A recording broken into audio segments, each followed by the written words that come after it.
बिस्मिल्लाहिर्रहमानिर्रहीम अल्लाहुम्मा सल्लि अला मुहम्मदिन कमा तुहिब्बु व तर्ज़ा। व्यूअर्स वर्ल्ड से टीवी पे खुशामदीद। व्यूअर्स मैं जो आज आपको नुस्खा बताने जा रहा हूँ वो बदहज़मी के हवाले से है। तो व्यूअर्स ये जिन लोगों को बदहज़मी रहती है ये नुस्खा उनके लिए तीर बहदफ काम करता है। तो व्यूअर्स नुस्खा बताने से पहले मेरे चैनल को ज़रूर सब्सक्राइब करें, लाइक करें, बेल के आइकन पर क्लिक करें, मेरी वीडियो को ज़्यादा से ज़्यादा शेयर करें।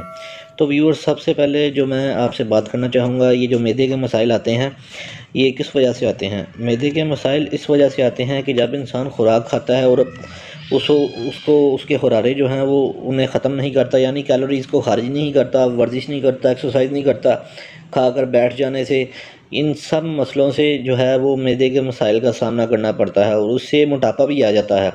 अगर आप खाना खाकर एक्सरसाइज करेंगे और मिर्च मसालों की मुनासिब मकदार खाएंगे, मिर्च मसालों को तेज़ नहीं खाना, अगर मैदे के मरीज़ हैं तो मिर्च मसाले से भी परहेज़ करें और परहेज़ के साथ साथ ये नुस्खा भी आप इस्तेमाल करें तो इंशाल्लाह आपको ज़रूर फ़ायदा होगा।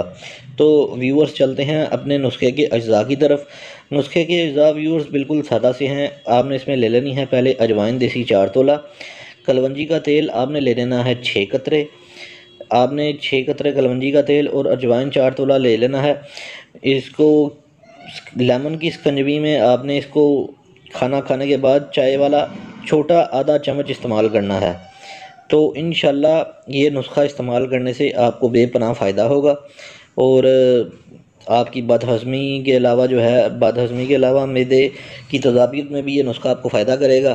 तो उम्मीद करता हूँ व्यूअर्स आपको मेरी वीडियो पसंद आई होगी। मिलते हैं आपसे नेक्स्ट वीडियो के अंदर, तब तक के लिए मुझे इजाज़त दीजिए।